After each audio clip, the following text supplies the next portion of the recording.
Merritt, though. That's a guy that seemed to be just really especially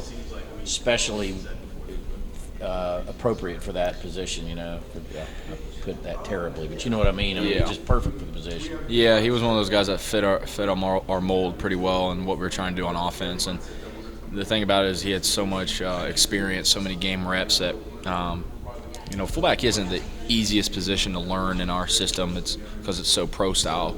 He may be blocking one guy this way, and then we change the play and he's blocking it completely different. So there's a learning curve to it. So it's not the easiest, but my job is just to trust whoever we got in there, and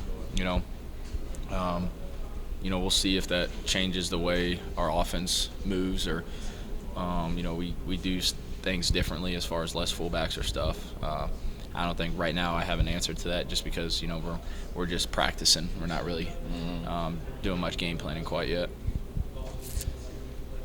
What's Reggie's going to have kind of a hard time catching the ball with the club in his left hand? I mean, he looked like he had a driver taped to his palm today when I saw him. Coach Bobo was like, "Hey Reggie, come over here," and he walked over with like this ball just taped around his arm. I'm like, "You think he's gonna catch it?" And I mean, he's gonna have to catch it with one arm and bring it into his chest. But I think, what did he do? Break his, or did he do something to his finger? Or? We get Rick after this, so we okay. don't know yet. Yeah, I think from what I heard was something to his finger. I don't know if he jammed it real bad or what he did, but just kind of seems like 17 days. Yeah. I didn't hear anything about him being out for a long time at all.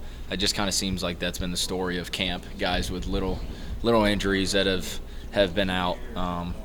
So I'm looking forward to finishing up these 3 days strong, getting a day or two off, and then starting a game plan for Clemson. I think that's those 2 days off will really help our guys refresh and get back.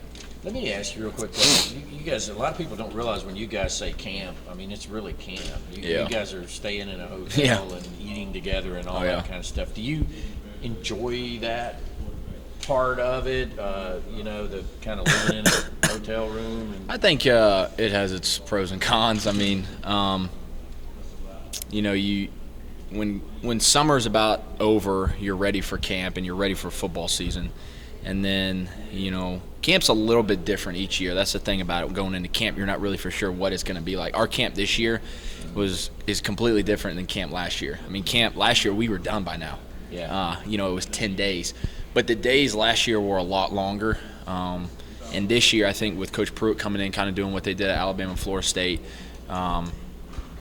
we have a lot more time off during the day. Like today's a 2-day. We'll practice in the morning, and then we have off till 3 o'clock. We'll have meetings, go eat dinner, come back and practice at night. So it gives you a good opportunity to get some good rest. And I think that's very important, because you're going 16 straight days, full pads, guys are banged up. You got to get some rest. If you don't get that rest, man, guys just kind of click out.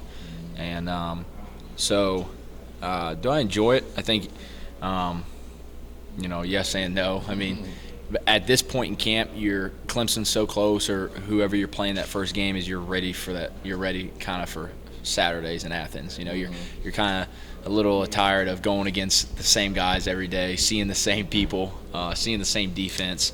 But I think also you got to kind of preach to your team that today's the most important day. Today we could get 1% better. One thing we may learn today that may help us beat Clemson. So, are y'all physically checking out of the hotel